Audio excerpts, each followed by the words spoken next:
สวัสดีทุกคนเขายังอยู่กับหนังสือของดร.พิชิตอยู่เนาะเงินเฟ้อคือคดีอันเนี่ยเดี๋ยวมาอ่านต่อจากบทที่แล้วก่อนหน้านั้นก็คือว่าคำมีค่าจังไดเนาะก็ในบทเขาก็สิขยายความต่อมาแต่มันก็มีหลายวรรคที่ค่อนข้างให้ขอคิดก็เลยอยากมาอ่านสู่ฟังวางวรรคในบทนี้เขาเขียนว่า The tipping point ของสิ่งที่จริงยิ่งกว่ามันมีคล้ายๆคือว่ามันมีความจริงมันมีสิ่งที่เราเห็นว่ามันเป็นความจริงมันก็ยังมีความจริงอีกอยู่เนาะโอเคเดี๋ยวอ่านวางวรรคเนาะที่มันที่ค่อนข้างน่าสนใจ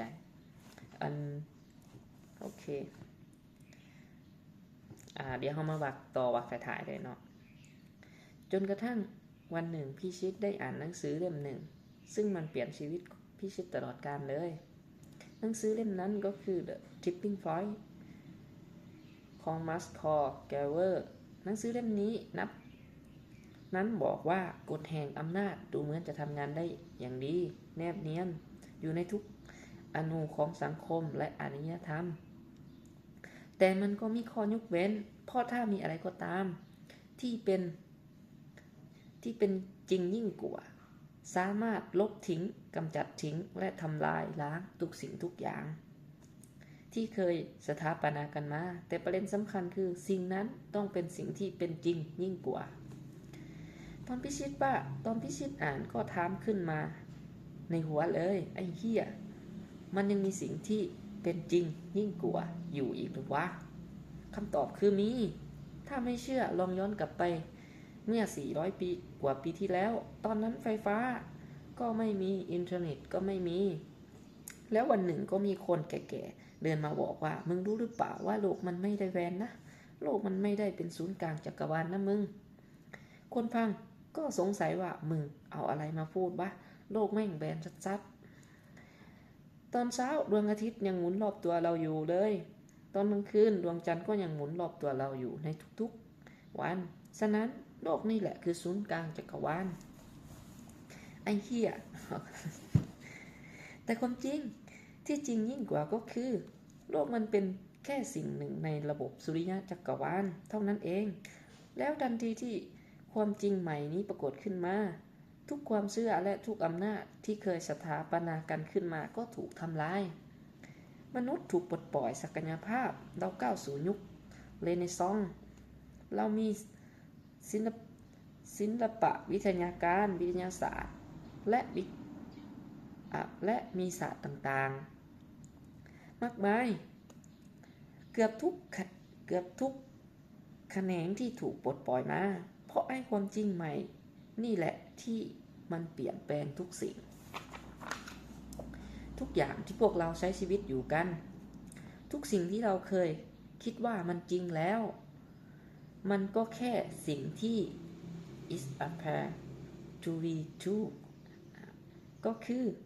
มันดูเหมือนจะเป็นจริงแต่มันอาจจะไม่จริงก็ได้เพราะฉะนั้นเราต้องเผื่อใจไว้นะว่าทุกอย่างที่เราคิดว่ามันจริงมันอาจจะเป็นแค่สิ่งที่ดูเหมือนว่าจะจริงอีกตัวอย่างที่พี่ชิดชอบพูดถึงก็คือในโลกนี้มีแอปเปิลร่วงจากต้นเป็นล้านๆลูกต่อวันแล้วทำไมล่ะมันก็แค่แอปเปิลตกไม่ใช่หรือวะแต่แล้ววันหนึ่งก็มีคนบอกว่าไอ้เหี้ยมันมีแรงหนึ่งดึงวัตถุเข้าสู่จุดศูนย์กลางของโลกนะของโลกว่ะไอ้คนนี้มันไม่ได้สร้างแรงโน้มถ่วงมันมีอยู่แล้วแต่ที่พวกมึงไม่เคยเห็นความจริงนี่เพราะมึงมันมีจิตใจอคติพวกมึงไม่ค้นหาความจริงกันไงมึงก็เลยเชื่อว่าสิ่งที่เห็นมันเป็นจริงและต้องเป็นจริงเช่นนี้ตลอดไปแต่มันมีความจริงที่จริงยิ่งกว่ารอพวกเราอยู่อีกเยอะแยะมากมายความจริงพวกนี้พร้อมจะเปลี่ยนแปลงโลกใบนี้ในระดับที่หลายคนนึกภาพไม่ออกมันยิ่งใหญ่มากจนพิชิตคิดว่าบางคนก็อาจจะมีกล้ามเนื้อทางจินตนาการที่ไม่แข็งแรงพอจะมองเห็นมันได้พิชิตเชื่อว่าการเปลี่ยนแปลงในศตวรรษที่21มันจะเปลี่ยนแปลงด้วยโปรโตคอลเรียกขยายความเปิดเนาะไม่ได้เปลี่ยนแปลงโดยครีเอเต กิเตอร์ไม้เรื่องผู้สร้างและไม่ได้เปลี่ยนแปลงโดยรูเลอร์หมายถึงผู้มีอำนาจนี่คือสิ่งที่พิชิตเชื่อถ้ามันเป็นโปรโตโคลที่จริงยิ่งกว่าเกิดขึ้นมาแล้วก็มึงไม่ต้องรู้เว้ยว่าคนสร้างคือใครคนสร้างคือใครช่างแม่งไอ้เหี้ยโปรโตโคลมันคือการของจริงส่วนเรื่องจะจริงที่สุดหรือเปล่าตอนนี้ยังไม่มีทางรู้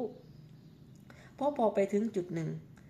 เมื่อมีบริบทใหม่มันอาจจะเป็นสิ่งที่จริงยิ่งกว่าแต่ถ้าเราคิดเหมือนพิชิตว่าสิ่งที่จริงเจ๋งที่สุดและจริงที่สุดตามหลักศาสนาพุทธก็ต้องอากาดิโกเนาะเนี่ยอากาดิโกเนี่ยกำลังไปศึกษาคำสอนของพระพุทธเจ้าก็สิเข้าใจเนาะว่าอากาดิโกเนี่ยหรือ timeless มันต้องจริงเหมือนกันเวลาเราคิดดูว่าเวลามันผ่านมา 2,500 กว่าปีที่แล้วธรรมะของพระพุทธเจ้าก็ยังเป็นจริงแม่งก็ยังเป็นจริงว่ามนุษย์มีความทุกข์ได้ยังไงโดยที่พระพุทธเจ้าไม่ได้สร้างอะไรเลยท่านแค่ค้นพบความจริงแล้วมาบอกให้เราฟังเฉยๆว่าธรรมะมันมีของมันอยู่แล้วแต่มนุษย์เราเสือกไม่อยากค้นหาความจริงนี้กันมาก่อนทองคำก็เช่นกันมันก็ทำหน้าที่เป็นเงินเป็นมันนี่เป็นโปรโตโคลในการสื่อสารคุณค่าและเป็นเรื่องและเป็นเครื่องมือบันทึกความจริงมาไล่เป็นอย่างดีแต่ถ้าวันหนึ่งมันมีสิ่งที่จริงยิ่งกว่าทองคำล่ะอะไรเนี่ยอริยธรรมมนุษย์จะเปลี่ยนไปขนาดไหนโอเคเนาะในบทนี้เขาก็จะสื่อให้เราว่าสิ่งที่เขาเห็นว่ามันเป็นความจริงบางเทื่อมันอาจจะมันมีความจริงที่มันจริงกว่านั้นก็มีเนาะโอเคแล้วกันในนี้สุดท้ายเขาก็สิยกตัวอย่างว่าตัวอย่างว่ามันเป็นสื่อกลางในการแลกเปลี่ยนตั้งแต่อดีตมาฮอดปัจจุบันเนาะแต่ว่าอนาคตมันอาจจะมีตัวที่ใส่แทนได้ที่มันมีความสามารถหลายกว่าก็มีเนาะฉะนั้นแหละเฮาก็อาจต้องได้เบิ่งมุมมองในไปไกลๆอีกว่าอีก10 ปี20 ปีหรือว่า50 ปีเนาะอีก100 ปีเนาะว่าเงินมันจะมีการเปลี่ยนแปลงในรูปแบบอื่นบ่ว่านี่แต่ก็สิ่งที่เฮาเชื่อว่ามันเป็นความจริงเนาะบางครั้งก็ลองค้นหาความจริงอีกเฮาอาจจะเจอความจริงที่มันจริงแท้กว่าสิ่งที่เฮาฮู้ประมาณนี้เนาะทุกคนก็ลองพิจารณาเบิ่ง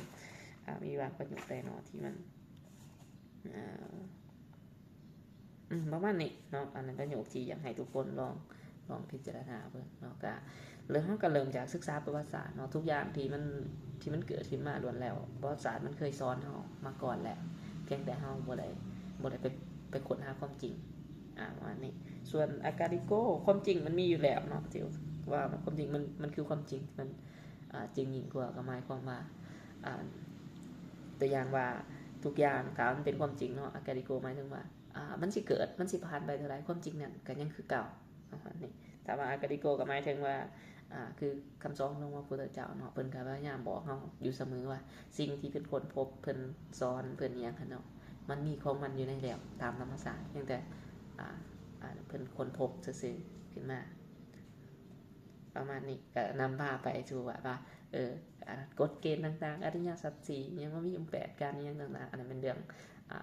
กฎเหล่านี้มันมีอยู่แล้วเนาะแต่ว่าเฮามาค้นพบความจริงพระพุทธเจ้ามันเป็นคนค้นพบตามหลังโอเคประมาณนี้วันนี้ก็อาจจะเป็นคือแบบเป็นการคือเป็นประโยคที่แบบว่าพยายามสิเตือนเนาะว่าสิ่งที่เฮาฮู้อยู่ปัจจุบันเฮาอย่ามีอคติมีหยังต่างๆเนาะอย่าแบบว่าเห็นแหละเฝ้าตัดสินใจเลยเฮาลองไปศึกษาแล้วก็เบิ่งให้มันว่ามันสิมีความจริงหลายไปกว่านี้ก็โอเคไปแหละทุกคนบ๊ายบาย